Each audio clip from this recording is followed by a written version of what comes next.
We're gonna do a song that you never heard before. The volume.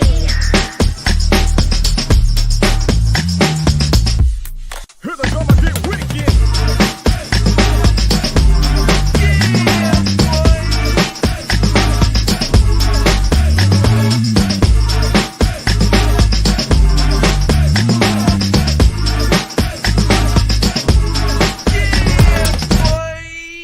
Here we go again. Ace Kennedy, my brother from another mother. What's up, bro? Hey man, I was tripped out, bro, because I had I was browsing TikTok right the other day, and I had a good laugh, man, because I told you, man, it's funny, man. I'm become a bigger and bigger fan of TikTok every single day. So I saw something that tripped me out. I saw Lizzo. She was doing some kind of performance or whatever she was doing, though, bro. And the girl Lizzo just, she got this little thing that they'll give her little flute or piccolo or whatever it is. She played clarinet, and she's kind of tooted her little flute or whatever. So this time though, man, Lizzo just basically pulls her pants halfway down, starts twerking, and it's like it's one of them things though, bro, where if you thought that Lizzo just does stuff to just make you not want to like her, bro, this was one of those times where it's like, was that even necessary though, bro? I fell out. It wasn't even that I laughed because of her doing it. I just laughed at all the people who I just know who just think, she just be hella OD, hella extra. That was one of those times, though, bro. But here's the thing, though. You have options. You don't have to look at it. Like, the people that love it. That's true. Let me tell you what I think. I hate when people. Go ahead. No. Go ahead. Now, I'm just gonna say, I just think it's crazy where we be trying to tell celebrities what they should and should not do. Yeah, it's what it is, though, man. I agree with you, but I think that like I said, the more I'm exposed to Lizzo, the more I like her because her music is great. And I think that she personally seems like she's cool. But I think that it's just part of it has to do with her big girl thing where she was just like, oh, big girls can do this too. And it just seemed like it was unnecessary. Yeah, but that's what I'm saying. If a skinny girl was doing it, you wouldn't have no issue with it. I think that I would have thought that it was old. I would have felt the same way personally, unless it was Megan. If it was anybody else, I think I would have had. But here's my thing, right? Here's my thing. I think that for the majority of people, it's because of a societal look on the concept of that being the case, right? If it had to be somebody that was curvy, that was quote unquote in shape for society purposes, then nobody would have, like, you would have 10% of the people saying something just because of, oh, whoop-de-whoop-de-whoop. Like you said, had it been Megan Thee Stallion, I don't think anybody would have said anything. Yeah, if it's Megan, I don't say anything. But if it's Beyonce doing it, I would almost be like, I would still watch it. But I mean, I would almost still kind of be the same way. Like, but I'm talking about, is it that necessary? Did it? And maybe to her, it put the whole thing over the top. But it was hella extra though, man. Yeah, hella extra. Yeah. Well, then let's music popping, bro. Let's do it.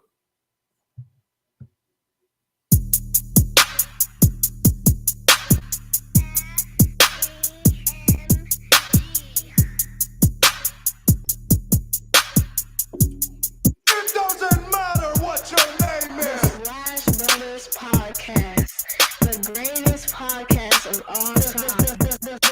The Slash Brothers Podcast, the greatest podcast. If you smell what the rock.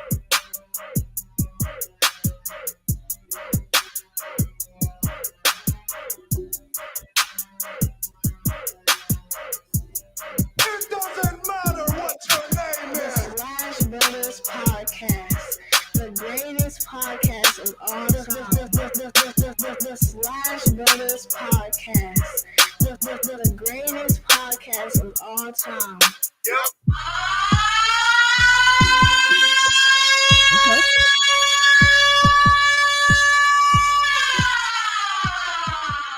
Hey, if you haven't already, be sure to like and subscribe to the Slash Brothers YouTube and Facebook pages. We are live on both platforms at the same time. You click on the bell, the notification, or what have you. That way you get the heads up whenever your boys are doing their thing. Hey, Kennedy. Let me tell you what else that I saw that was dope. First time I didn't know this existed. Thank God for the TikTok. Okay, so check this out. Never knew this existed. So being a Texan, right? Mhm. What I thought was mind blowing. I saw a video, get this, of Selena, right? Probably one of the original Texas treasures of all time. And usually you associate her with Tejana music, you know what I'm saying? Now she is performing. She's doing New Edition songs. She's there's a video of her performing Ralph Tresvant. I never even knew this existed though, bro. Somebody just dug this thing on the incredible though, bro. I mean, I was just completely blown away that what I'm saying, somebody who's so associated with that Tejano style music that is actually, what I'm saying, that she's doing R&B though, bro. Crazy though, man. That's Yeah. dope. Yeah, you definitely a TikTok ambassador, bro. Listen, I'm all in for it. They got it. Listen, I told you somehow they'll have my core things that I like, and then they'll give me a splash of something new. They was like, "Oh, you like that, don't you? Huh? Maybe you know what I'm saying. Maybe you like this too." So boom, and they be right. So the algorithm working for you. They got the algorithm down for me, like purpose. I mean, it's perfect. Yeah. So bro, we got a lot of stuff to get into. Let's start out with something light. Let's start with the playoff picture first, bro. Okay. So we finally got our first glimpse of KD playing with the Suns. Is it a lock that them boys going to the ship, bro? I think it's a lock that they're going at least to the Western Conference Finals. Who can stop them in the West? Maybe the Nuggets. And here's the thing. I want to say the Clippers, but I just think that if you are this far into this season, right, and Kawhi Leonard is still load managing, I just don't think that I think at some point team chemistry is something, right? Like you know where everybody like their shots, and people always kind of make it seem like, oh yeah, if you just throw hoopers out there, ball is whatever. And having coming from several teams here in my like you like to call my little city league, you can't just throw a bunch of people who can hoop on a team. There has to be some type of chemistry. There has to be touches and getting the balls in different spots and this, that, and the other. And I think that the Clippers to me seem to be missing that. And while they have all the talent roster wise, I just think that in the West, the only teams that I'd imagine that could do that are those teams that I like to see, Suns, because of that and because of KD, and the Nuggets though, bro. I almost forgot about the Nuggets. The Nuggets are the new age San Antonio Spurs when the Spurs was good. Like, you knew they were a great team, but no, it just wasn't a sexy team, bro. Like, I didn't enjoy watching them play. Like, only the reason why? Why? I think the reason why is that even though Joker is Joker, right? To me, a lot of that is because they play in the West, so a lot of their games come on so late that all you see is the stat line. So you don't really get a chance to see how they play. But I think that the other thing, too, that to me about it is that they are a relatively small market team, and just like the Bucks. But I think that the difference to me is that a lot of what their core players are homegrown, right? Because they're a small market team, and they very many people that's dying to just go play for the Nuggets. So I think that their team is homegrown with their primary superstars. They're with some additions, right? Their top two players, I mean, and they had until they traded Bones Highland, a lot of what they did was through drafted and player development, though, man. It wasn't until here recently that they were starting to be able to trade for players that would come there. But that would be my thought on it because it's hard to catch a Nuggets game though, bro. They don't come on TV like at least out here like that. I have access to the Nuggets game. That's not the point for me. I'm saying I don't want to watch them because there's nothing Lord. special about the team. When I'm saying that is like Joker made it abundantly clear. The All-Star game ain't for him because he ain't going out there to dunk on nobody. He ain't going out there to do no behind the back passes. He gonna get everything done efficiently, effectively, and it's gonna be to the point. And that's just how he plays. And that's how Tim Duncan played to me.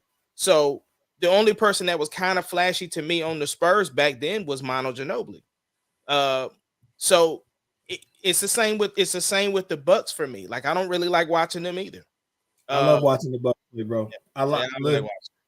For me, watching the Bucks play.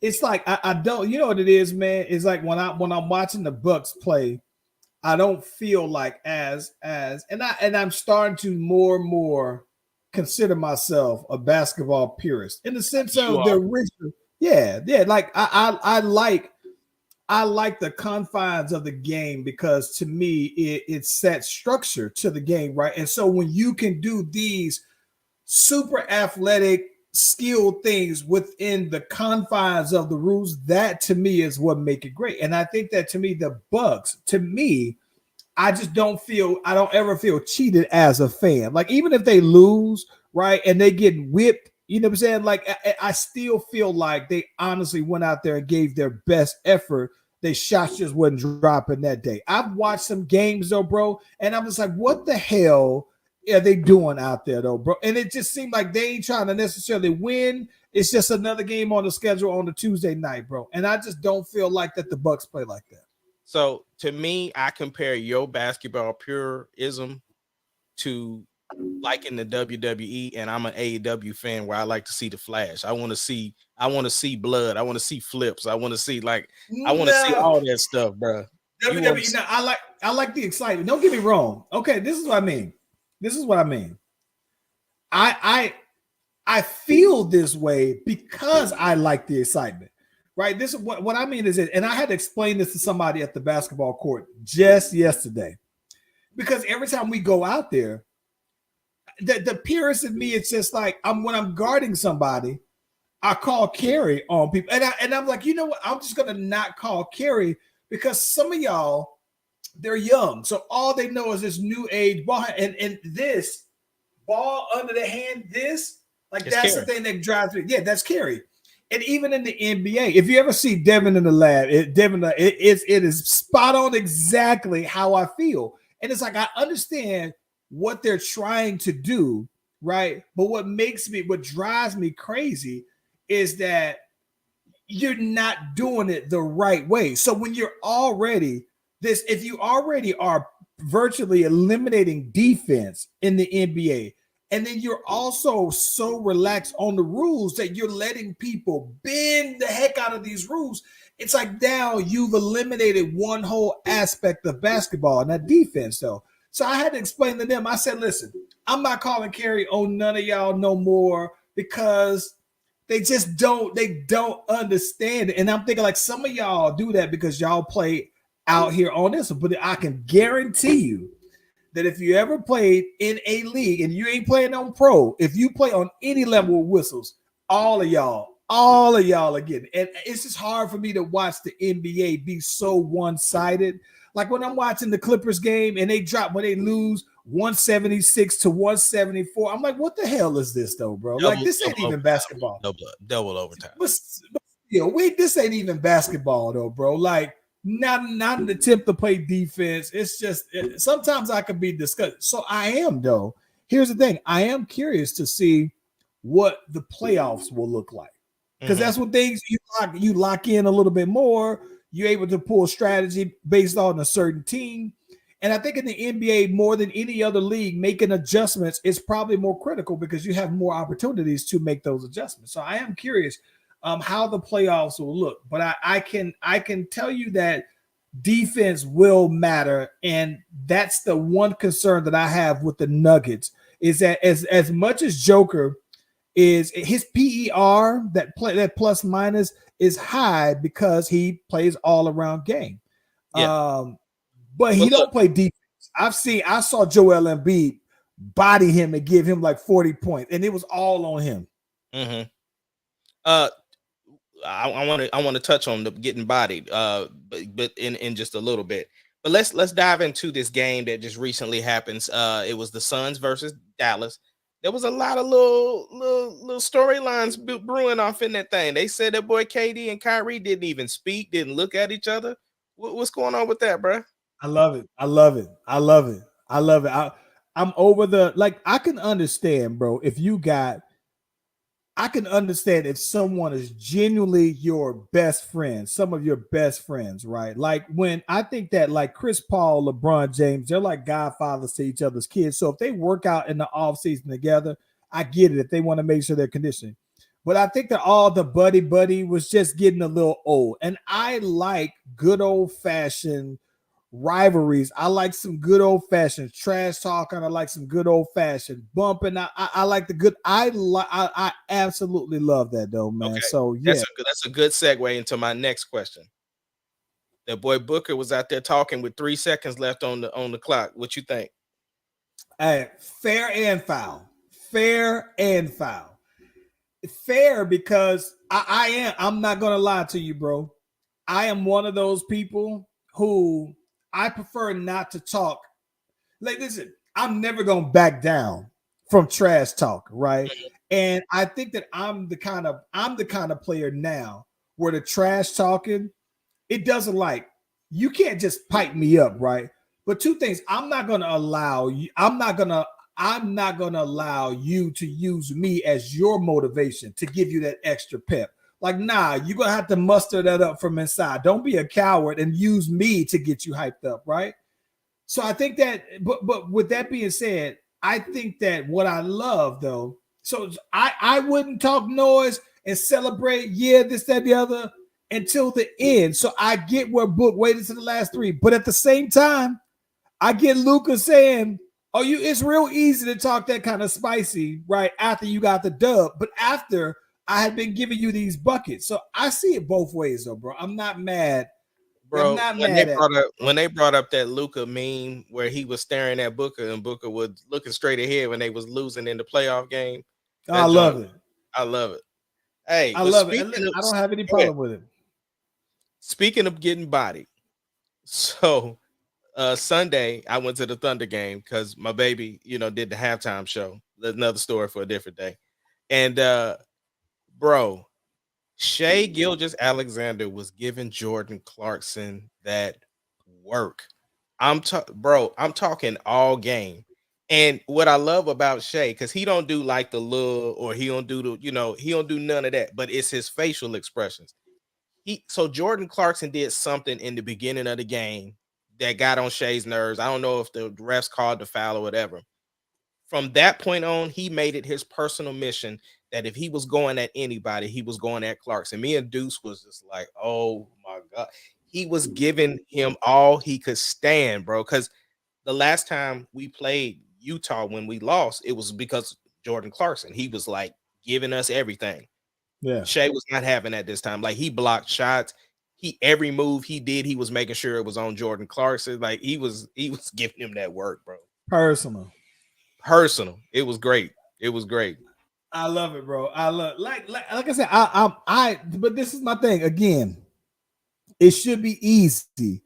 You should be able to come out and empty your whole bag out in this NBA because they virtually removed defense though, bro. So now it makes sense to me why you see more. Now the one thing that I can that you will notice, all right, now that you're getting toward that end of the season, you're starting to see fewer and fewer of those 50-point outbursts. Like, I know that the homie just scored the 70 just that the while ago, but before it was like every other day somebody was dropping 40, 50 points though, man. I think that all of that, now the teams are starting to lock in and the game starting to matter more. I do think that that'll change. I do have a question for you though, right? What's up? Okay, so you were talking about on the Suns and the Mavs, right? And I think that most people, I would love to see them play each other. Do you think that with LeBron out for possibly 3 weeks that the Lakers are done? I don't. They are actually playing very well. I'm not gonna front. They're playing very well. Schroeder has definitely stepped up. AD, if here's this is gonna be the catalyst. If AD stays healthy, they have a chance. If he don't, they're done. That's just what it is. I think the personnel shift that they did maximizes the potential for their team. They addressed things that they needed. Like people were a little like looking at the names, like I don't know about that. Like, what are they doing? But they seem to be very complementary pieces for their squad. So I think that if they continue now let's be honest. According to the statistician, the all of the analysts, Right. according to them, they have the easiest schedule left for the West. And I love that they put the Thunder in there, like the Thunders are gonna roll over. Because I hope we stomp them. Matter of fact, last game, Shea had 36, J Dub had 32, and the boy Giddy had 24. What my boy Lou Dort had, bro. Lou Dort, he think he had like 15 or something like that. But does that hit your criteria? It's there. Now, it's there. It's definitely there. But here's what I'm wondering though. Yeah. I'm starting to think. See, I got to see how this year, this season, I got to see how the playoffs look this season because here's why the concern that I have is that the more I watch this season, the more apparent the lack of defense is. So now I think that average might go up by 5 more points. So now I think that somebody who was giving you 20, they might have to give you 25, 35 to 40. Well, I'm gonna tell you, nobody was expecting J Dub to be putting up the numbers that he's putting up, and I think I heard he might be out today, which is a crucial game because we're playing Golden State. But Poku is back, so that's dope for us. This is going to be that game tonight because the thing is, the race is so close with the West. Like literally, we could jump up to 7. You know what I'm saying? Depending on how things pan out. But yeah, we play Golden State tonight, so that's going to be a huge game because New Orleans lost yesterday. That really helped us out. Okay.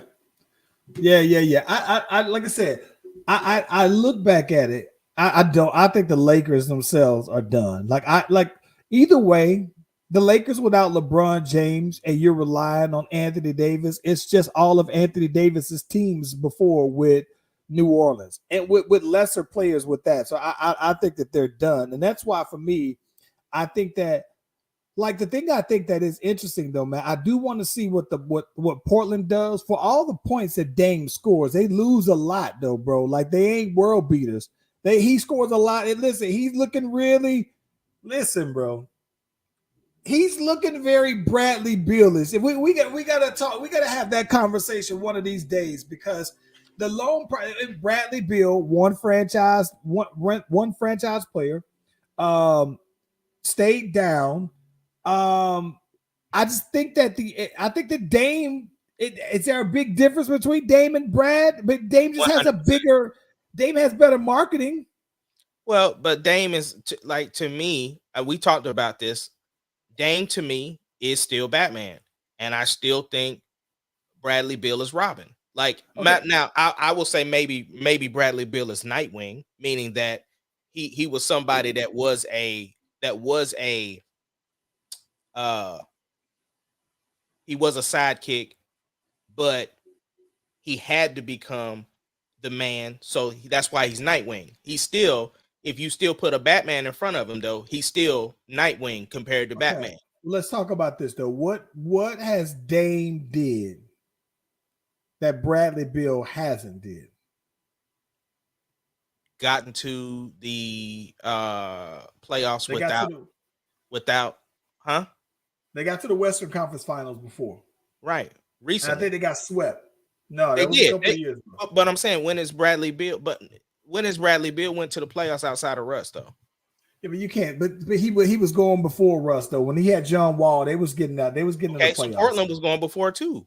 When right, he had that's my point. Right. So so I'm saying since then, when I'm asking you, you're helping my point. Since then, so without Russ, When else has answer my question? But I get what I see. I understand the question. I just think that the caveat of Russ You is ask irrelevant to me. no. It's not about Russ. You're catching the wrong thing. I'm No. saying no. Listen. Dame has went to the playoffs without another star, is what I'm saying. You asked what has he done. So I'm saying that what has Bradley Bill hasn't made it to the playoffs without another star, is what I'm saying. Okay, so this is my thing though. When you say without everybody has that other guy, right? This is my thing. So Bradley Bill for the years had played with John Wall, and up until this past season, he played with Russ, right?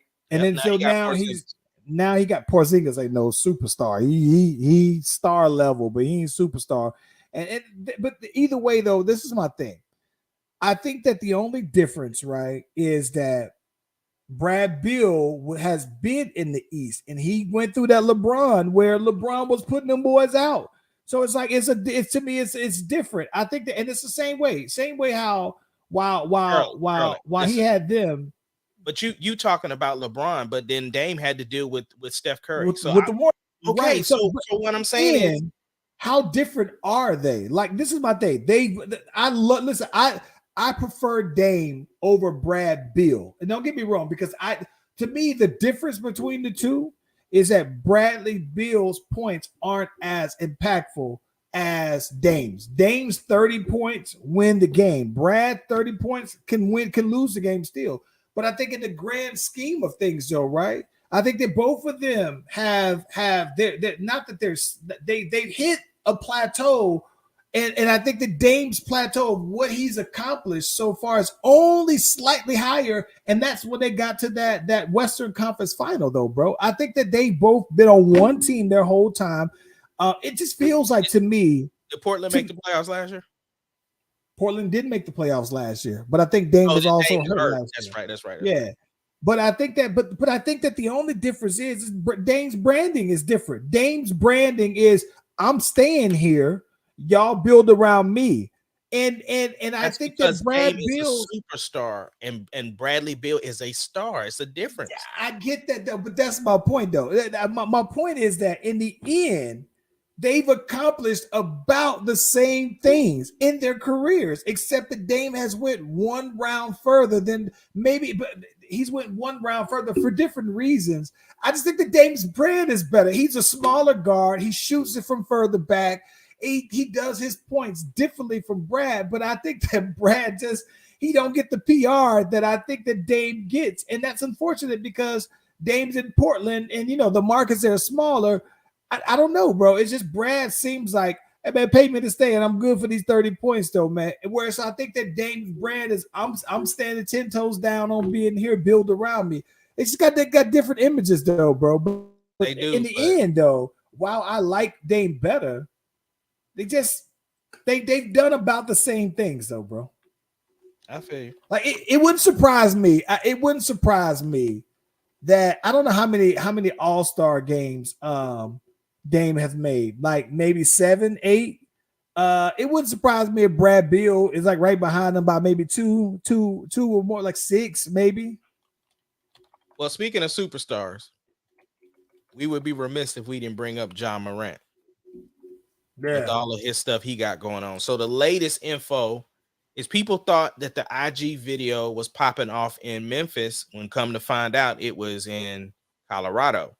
So now the Colorado police are now doing an investigation, allegedly, with all of this stuff, because I don't know. We only are knowing what we're hearing. So allegedly, with all of this stuff that we're bringing.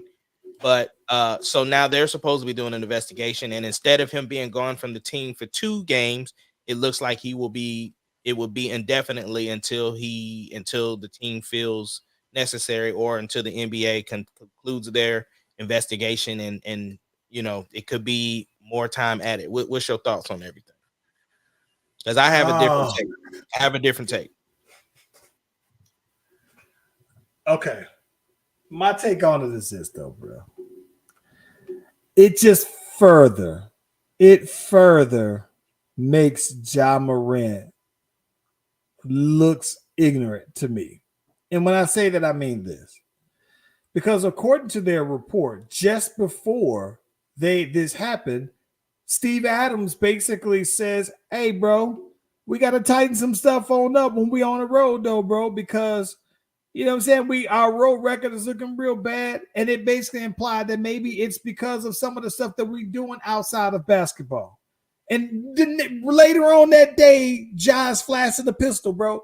And I think that all of the things that people have been saying this year about Ja Morant, which let me tell you, I think it was hilarious that he was trending because they was calling him Ja Warren, bro. And I fell out laughing. I literally said that was the internet is undefeated.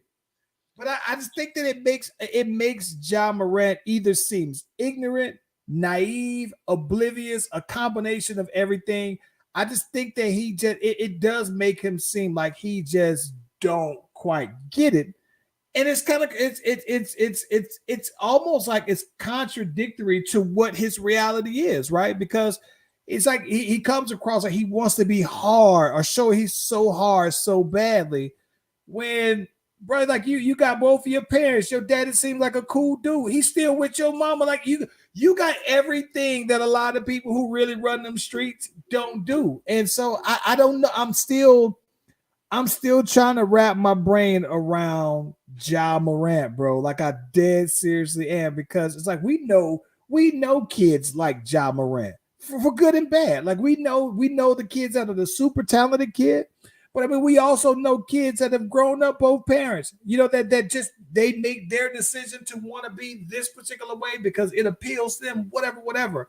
And so for Ja Morant has me completely perplexed on his psyche, because I just don't get how you would be, he's so young that it's the start of the bag for him, right? $200 million though, bro. I don't think that he get it. I don't think that he gets fumbling the bag, bro. Nah, he don't. And you know, it's personal to me because I have a son that's 22. You know what I'm saying? And Mhm. so I know that I don't always agree with some of the decisions he makes. But I'm thinking, like, imagine if this was amplified with that much money behind it. And it's like that's where I'm like, okay, I just hope he gets a grip on things and that somebody can reach him ASAP, because um yeah, that's where I'm at with it. I'm more looking at it from the parental standpoint of I hope that man gets some help and that he, you know, takes this bump on the head and can come back and be a success story, because he is incredible for the league. What is the help? When he says I'm going to go get some help, work on myself, I want to believe when people say, because see, this is my thing, bro. I don't. When people say I'm going to get help, when it comes to me, I've already said before, I'm not the biggest person that understands the plight of mental health, but I think that I do actually try, right? But when he say I'm get help, what kind of help do you think John Morant needs, bro? Counseling. I think he needs counseling to, like, he needs to address the issue for wanting to feel like I gotta be hard to be successful. Because here's my thing. He needs to understand what he could potentially lose. And unfortunately, with all of this new information coming out, it might not even it might be taken away from him before he has the opportunity to understand what he's doing, because they haven't even dropped his shoe yet. Like you said, he just recently signed a nice contract, and then with that type of money, understanding um that there is a real opportunity for people that work for him to lose out on money. Uh and let's be 100, you and I know somebody that works directly with him. You know what I'm saying? So Facts.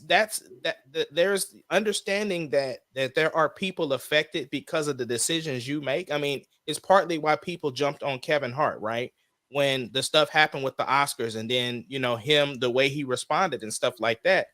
He was like, listen, I have to make certain decisions because there are people that I employ that if I make a bad decision, it affects more than just me. So with him being that young and not understanding that That's what needs to happen. It needs to click for him. Like he needs to believe himself, because that's the thing. Everybody can get on these platforms and tell him what he needs to do and how he needs to move and how this, that, and the other. But he has to be able to understand what this really means. Let me tell you this though, bro. This is one thing that I think that people try. This is why I think that I think is different, right? Because I think that people laugh when you see Udonis Haslem out there after 20 years, and he ain't playing in 5 years. He ain't played more than 10 minutes a game in over 5 years, but he's a team OG, right? I think that what's crazy to me about it, though, it does make me. If Steven Adams is your OG on your team, right?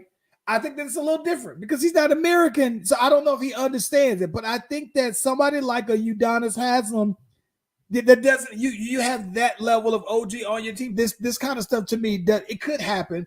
I think that it to me when the words of Steven Adams coming from Udonis Haslem hits a little differently, right?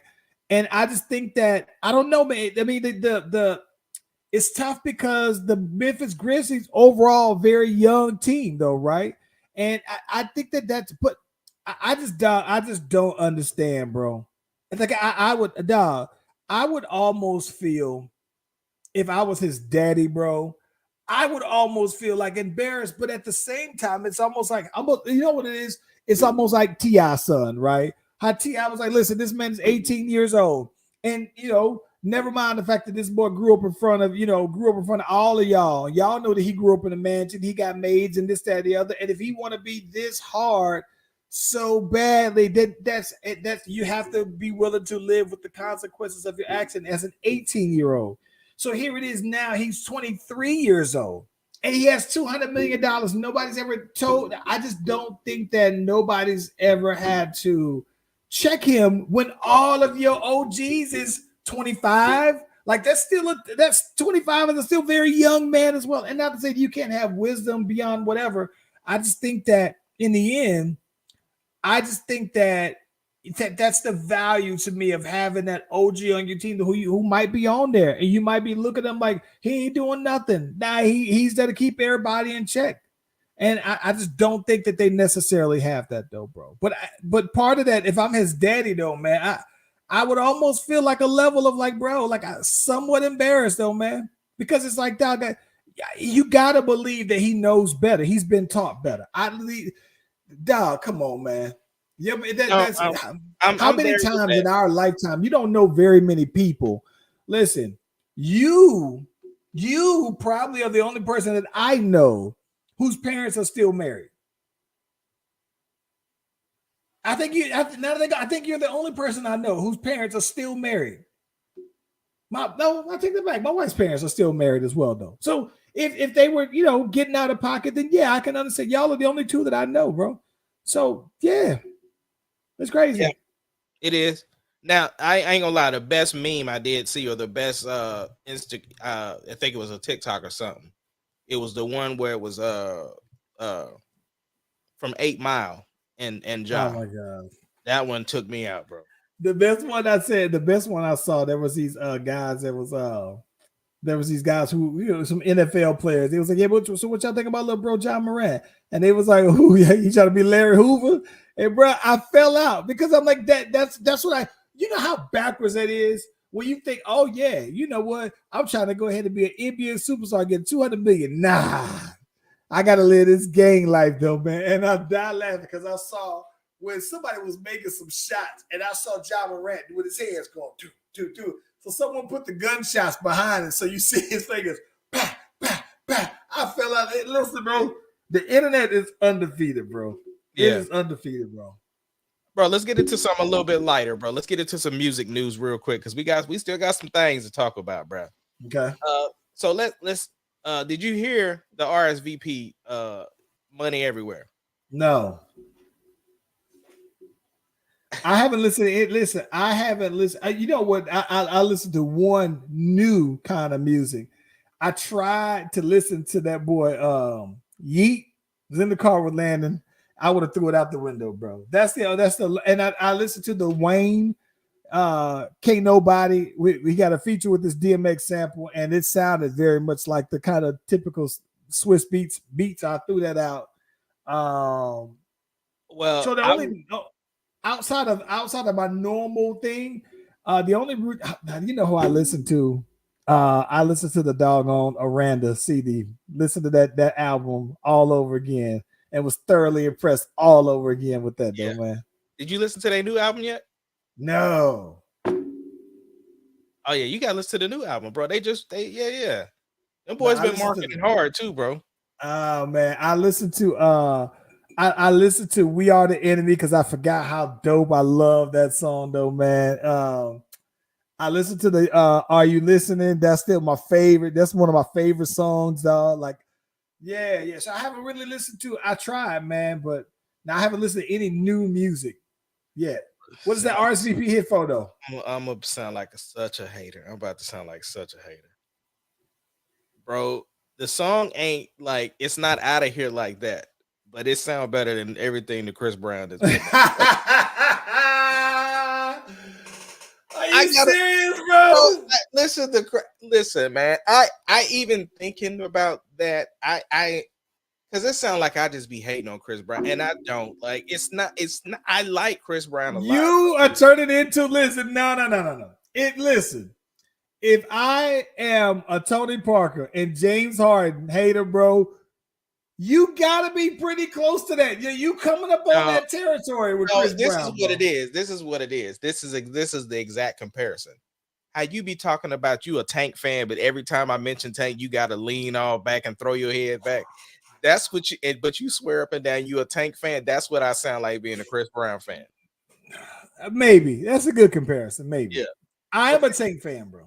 So, did you even listen to the Nicki Minaj? No. Okay.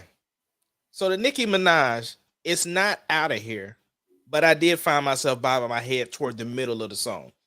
I gotta go back because I need to listen to the bars because I heard she was throwing some subs in there. I have subs in there. Yeah, but I don't think it's just like a terrible song, but it's not. It ain't WAP level. It ain't WAP. Nah, it ain't. So, nah, you about to make me pull this on there, bro. What that is? The Nicki. I didn't get the memo. I didn't get my notifications that you know what? I did listen to that Quavo Greatness. Kind of cool song though, man. I ain't listened to that. Yeah, kind of cool song though, man. Yo, did you watch the Chris Rock special? I started watching some of it. Yes. Yeah. What you think about it, man? You know, I told you before that I wasn't necessarily a Chris Rock special fan. Like it just doesn't work for me. I like the Marlon a little bit better, I will say. I still haven't seen the Marlon. Yeah. And it wasn't that I didn't like Chris Rock. Like Chris Rock hit a bunch of things that a bunch of controversial topics. So people definitely have a lot to say about it. The fact that he did it live, like typically people, you know, they do when they're doing their special, they're recorded like 2 or 3 times and then cut it up and merge it together. Where this was a live taping, was the first live event that Netflix actually did. So he got a nice bag, but you know, you can tell that it was a live thing that he was just going off of pure emotion or whatever like that. So for that, I take my hat off to him, respect him, and how he turned a global event into the bag. You know what I'm saying? So it was cool. It wasn't nothing like, you know, I'd watch it again just to, you know, but it wasn't terrible, and it wasn't you know, out of here like that either. I mean, it was cool. It you know what I'm saying? Like it wasn't like a Dave Chappelle where it's just like, bro, this dude is just, man. You know what? I'll be honest with you. This is the one thing I think that I think is borderline controversial, but black cultural, right? When they was asking, like, when he said, well, people was asking him, well, why ain't you do nothing? And he said, because I got black parents, and my black parents said, you don't fight black people in front of white people, though, bro. And listen, I'm gonna be honest with you. I think that is a very strong take, bro. Like that it makes sense to me why someone would say that because of how it makes everybody look, right? I think that it doesn't matter who you are, right?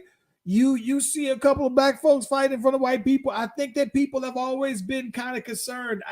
I don't know, man. I think that that's one of those things that I don't think that it's a controversial thing. I don't know what to call it, but I can totally see the value in that, though. But he hit on the other stuff too. He hit all the other stuff like look, man, Will Smith is bigger than me. Like, bruh, like, come on now. Like, this dude played Ali. Like, let's not play like they said, listen, Will Smith has played in several movies with his shirt off. He said, you Yeah. have never seen me with my shirt off. He said, I don't care if they was doing open heart surgery on me in the movie, I'm still gonna have my shirt on. Well, So- but even that, I thought that was just a funny part about it. Chris Rock is in pretty good shape, though. I saw him on the cover of Men's Health magazine before, and he was pretty cut up, though, bro. He's in pretty good shape, but he still ain't Will Smith's size. That's like I don't think he cut it. I don't think he took his shirt off, but he was on there though, man. Yeah. I mean, like I said, it was cool. Can't wait for you to finish it. We'll have a discussion about it, and of course, I want you to watch that Marlon so you can tell me what you think about that. But let's get this last topic, or I want to hit this topic at least before we get off here. So there was a guy that was on Instagram talking about he had like 7 different baby mamas, right? And he was saying that look, he told them before they decided to get down that he ain't want no kids. And he said, and he explained the whole thing. Like, look, granted, we both made decisions. I could have pulled out and I didn't, and all of this, that, and the other. But I want to know what was your thoughts about that? Like, is he still responsible for providing financial support for these kids when he said up front that this is not what he wanted? Listen, I'm gonna keep it 1,000 with you, bro. I'm gonna keep it 1,000.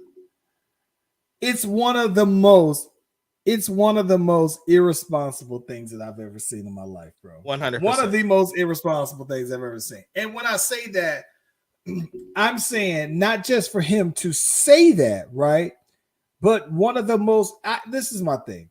One of the most irresponsible things that I think that he said, I got 7 kids, 7 baby mamas, and I've had a couple of abortions that you want to throw in there. So all he do is want to smash Raw Dog and have no accountability, no responsibility. With that being said, he said that these weren't girls that he had to work very hard to go ahead. So that's one irresponsible thing, that you raw dogging with jump offs, right? You raw dogging with randoms. So that's one thing on his side. That's the part that to me I think is the most irresponsible part, right? The other part to me I think that's irresponsible about that, right, is that you, regardless of what they say, you know that you're not trying to go ahead and take care of this. So why would you continue to do that? But more than anything, the women are probably just as, if not more, irresponsible than he is.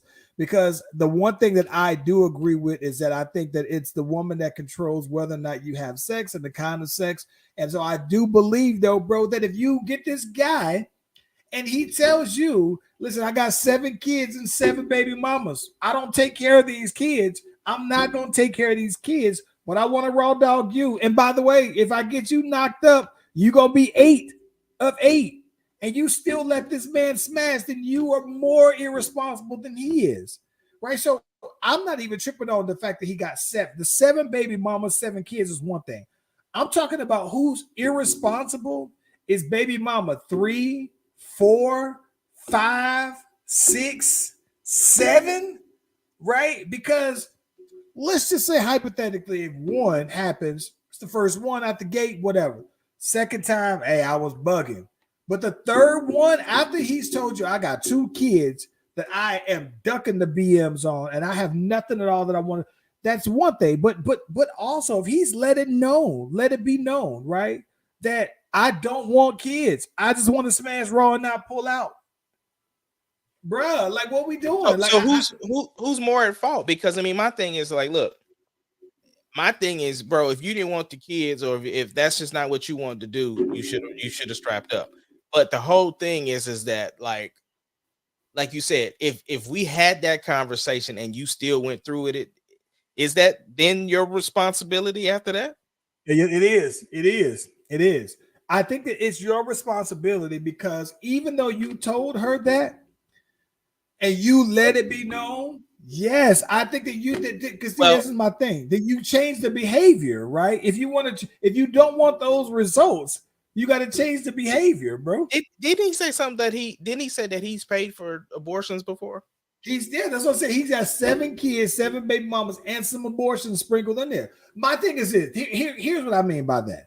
If you don't want kids, and I'm not trying to tell this as a solution to everybody, but I'm saying if the kind of lifestyle you want to live with shooting up the clubs without having kids, then you, sir, should be a prime candidate for a vasectomy. Now, maybe he's trying to save them the good sperm that he wants for if he ever decides that he wants to get married. But I think that he's so far beyond that now that it's like, bro, like that there's a thing for people that want to have sex the way that you want to be out here having sex, though, bro. And that's where I'm saying the level of responsibility.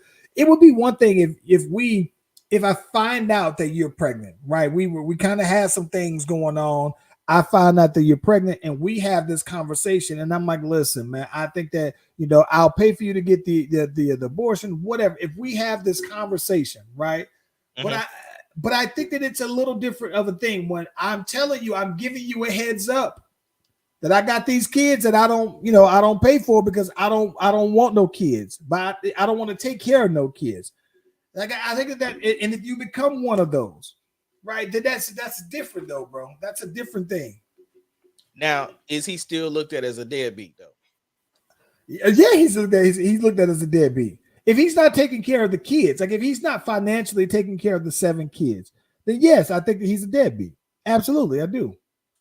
Now, the big thing is that, but again, that's just financially. I mean, I think that you and I know there's so much more that kids need more than just money, right? But I think that to me, absolutely, that qualifies you as a deadbeat. But at the same time, it doesn't do anything flattering for the females, though, man. Like again, chicks 1 and 2, I kind of understand. I give them the pass, but the baby mamas 3 through 7 and anything in between. Like, come on, man. This dude is very fertile, bro. Listen. He said they was just jump offs too, bro.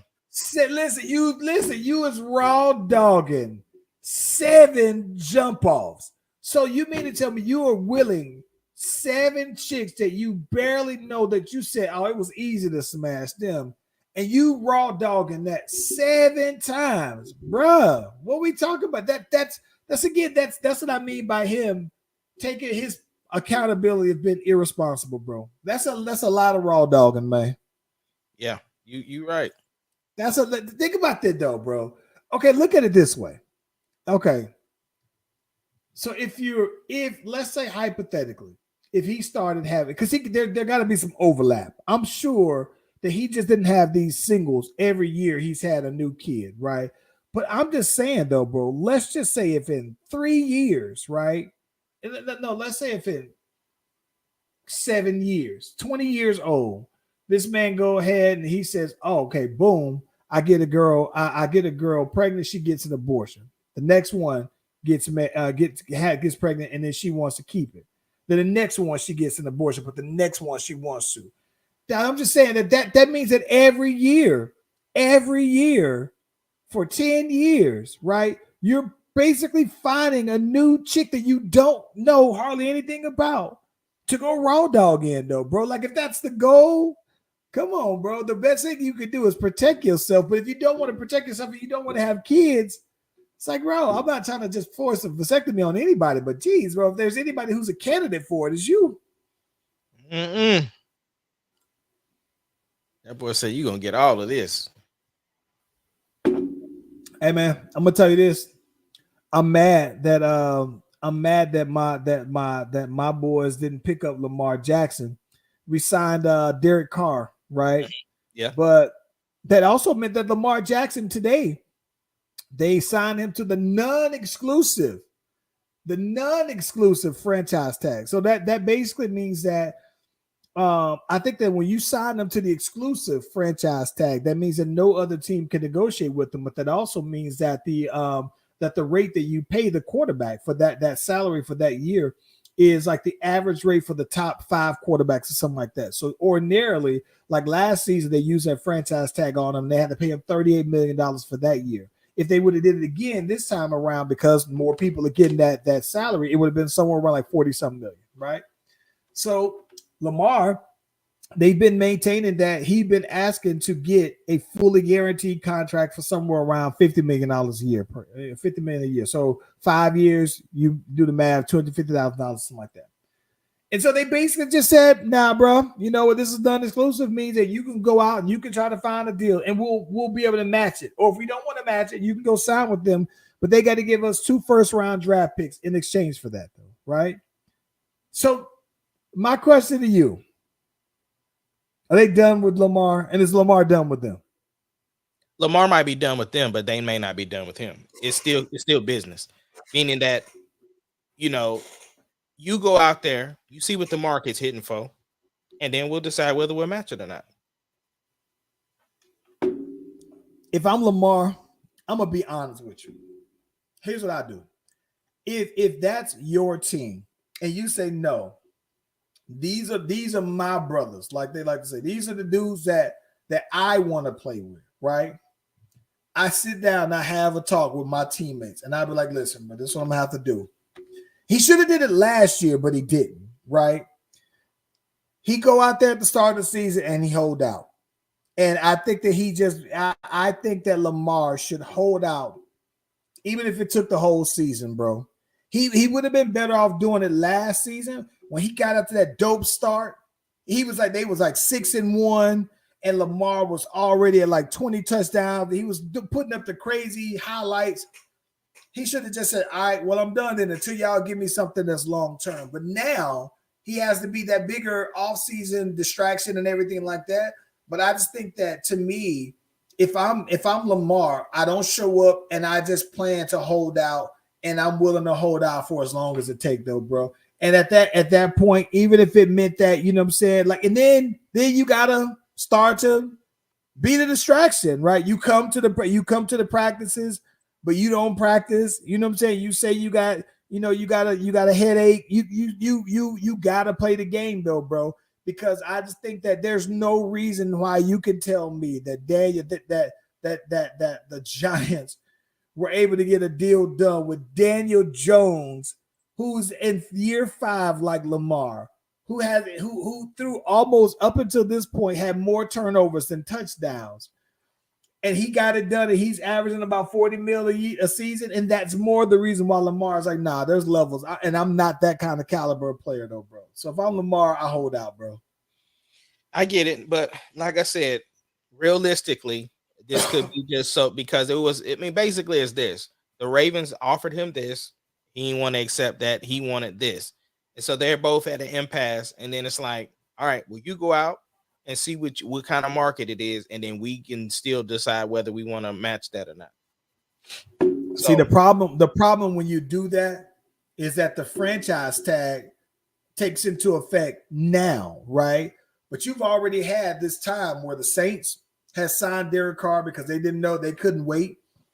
Now you got the draft coming on up, and you got all these, but you got the Jets that was an option at one point. So all the options, the Raiders, right? Everything starts to look slimmer and slimmer and slimmer because of the deadline of it, though. So right, but the thing is the Jets still ain't got the deal done with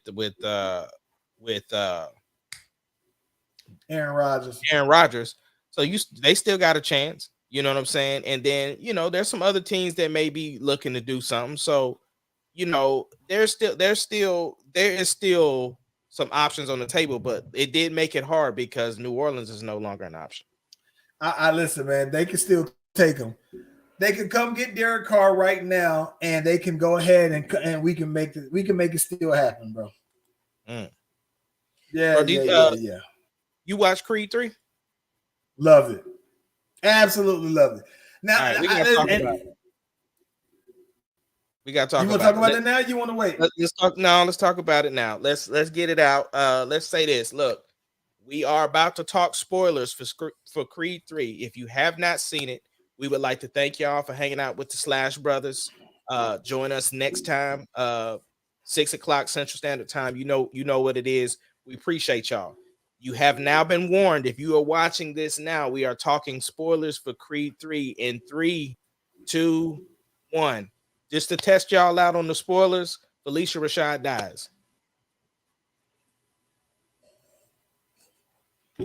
Boy, came out low blows, huh? Hey, just put it out there. Just wanted to let everybody know what time it was. Man. Listen, bro, I'm gonna be honest with you. This is what's crazy. I don't remember watching Creed 1 all the way through. I kind of got a general idea, right, of what's going on. And I didn't see Creed 2 at all. I've seen some scenes, right? I've seen some scenes enough to kind of get the general idea of what's going on, but I've never seen it all the way through, right? I've seen far less of that than I've seen Creed 1. But I saw Creed 3, and I was able to, even without seeing the first two thoroughly, I still think I was able to catch some of the references from the previous ones. But listen, I was thoroughly entertained by it, though, bro. I mean, from start to finish. Well, this is the thing, right? Because you got the Star Wars brain, you can watch stuff out of order and it makes stuff, better. But Creed 1 is the best of the three. Really? Absolutely. Bar none. Creed 1 is incredible. Creed 2 was okay. I think the only thing the problem I had with Creed 2 is because it was so centered around Drago, and I just thought that was such a lame competitor. I mean, it was, it is what it is. But ultimately, Creed 1 is the best out of the three. But Creed 3 was great. I enjoyed it. I love Jonathan Majors, his character. I love how they tied all of that together. I mentioned Felicia Rashad passing. I did not think that was earned. It was like to me, it just felt like a way to they didn't have anything for her character, so they tried to use that as an emotional beat, and I don't feel like it was earned. Like me, I just don't like it didn't hit me the way that I think that they intended it to. You know what I'm saying? In my opinion. See, this is the thing about it. For me, because I didn't see the previous ones, it was moot from my perspective. Like, but that's what I'm saying. That's funny that you say that, right? Because you didn't see the other two, and I did. So I just don't. What I'm saying is, it'd be different within Creed 2 if they started hinting that she was having some issues, and then it happened. But seeing Creed 3, so she wasn't having strokes and stuff like that on the previous 1 or 2. No. So that's why I'm saying it to me. Yeah. See, I just assumed that in 2 that she may have had a stroke or she was in the hospital before. Nope. No. Okay. Not at all. So it was like they just started talking about it and implying like, oh yeah, she had, which is why they said she had another stroke. You know what I'm saying? Like that. And it was just like, womp womp. Like I don't know. It didn't work. I mean, I love. I will say, the last scene with him and with Adonis and her was great. Like when she started seeing Apollo and all of that, I thought all of that was dope. But it like I said, the actual her dying, it didn't have the emotional punch that it should have had. In my opinion, when this is the trilogy wrapping it on up. You know what I'm saying? Like, to me, if they was gonna do something like how they almost made Rocky die in part 2, that was earned. You know what I'm saying? Because he had been getting old. Exactly. Yeah. I don't know. I loved it though, man. The whole family was out for that one though, man. And it was like I said, I think that for me, I could have very well have looked at this one even as a complete one-off. Like with respect to the references to the past, having not seen the past ones, I was able to watch it as a standalone movie. And even if I never saw, even if a Creed 1, 2 didn't exist, I think that it was set up so that you could come on in right there. And here's the thing I think that's dope. To me, it would even be a starting point for a whole new series, right? So let's say you had. It already is, though. That's the thing. Yeah. Like, if you notice, Rocky was not in this film. They didn't even really mention Rocky, which is some legal stuff on the out terms. Yeah, I heard about that part of it. Some legal stuff. Yeah, but outside of that, this was the movie where he stood on his own. So you can go forward. The only question I have, if this is the start, because I mean, I've heard that Michael B. Jordan is planning to do a Creed 4. I'm just like, but where do you go with the story though? Because you come out of retirement, right? So essentially, you kind of like are washed or an old boxer, and it's like, I don't know. I think that. So this is what I think. I think that you could have him. This is what I think is crazy. Maybe this may make the part 3 irrelevant, but I think that you could go ahead and say, I'm really out this time. You know what? So now he retires again. He comes. He retires. And again, if they come out with Creed 4, right? It could be fast forward that now it's been, because that's the tough part. It's a timeline of Jonathan Majors guy because he's older, right? So if you have it to where, all right, some more time passed, now Jonathan Majors is also old. So I think, to me, you do it where he comes right, like Creed 4 picks up right off with 3, where you may say another year than passed or whatever, and now Jonathan Majors is actually fighting the Mexican guy or whatever. You can have it to where you can say, all right, well, maybe now he say, listen, let me help you out. Let me help guide your career. Let me put you under my umbrella. And then you could basically have the Mexican dude basically saying, hey, I got a problem with that. I was day one, blah, blah, blah, blah, blah. And then I think that there are some things that you can basically, you can bring Drago, the junior, back into it. And I think that there is some direction that you can go with kind of picking this one on up. If you want to have Michael B. Jordan, if he's completely out of that and he don't have to get back in the ring, I think that now, at least for somebody who's just now seen 3, I'd be more invested in going back and watching 1 or 2, and then possibly watching the 4, even if Michael B. Jordan isn't boxing. Yeah, I definitely think you need to watch 1 and 2. But them boys was cut up though, bro. Them boys was cut up though, man. And the fight scenes looked immaculate up until the last scene. I mean, the last fight, I was a little disappointed with the. So you didn't like the cinematic 101?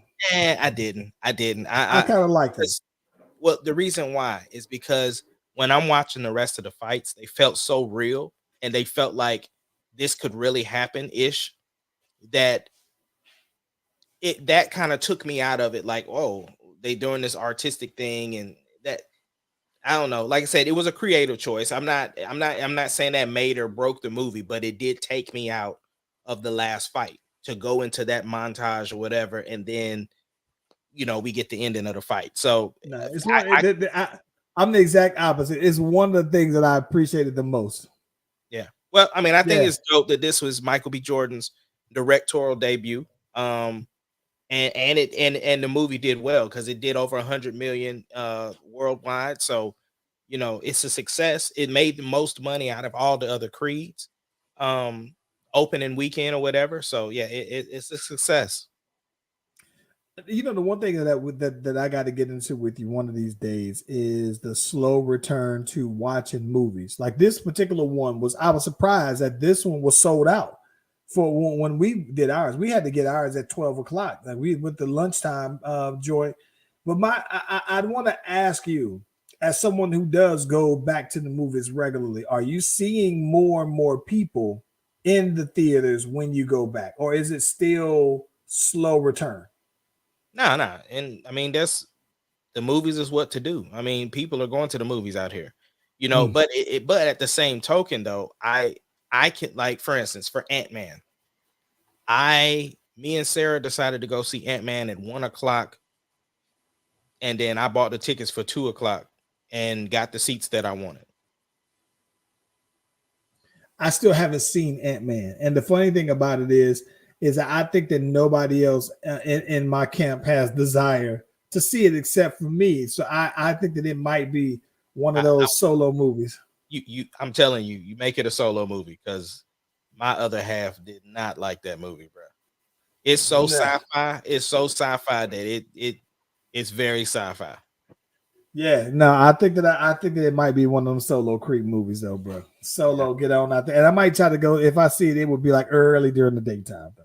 Yeah. Well, look, man, let's get on out of here. We appreciate y'all for joining Slash Brothers. Join us every Tuesday and Friday at 6 o'clock Central Standard Time. Thank you for joining your boys, and we'll see you on the next one.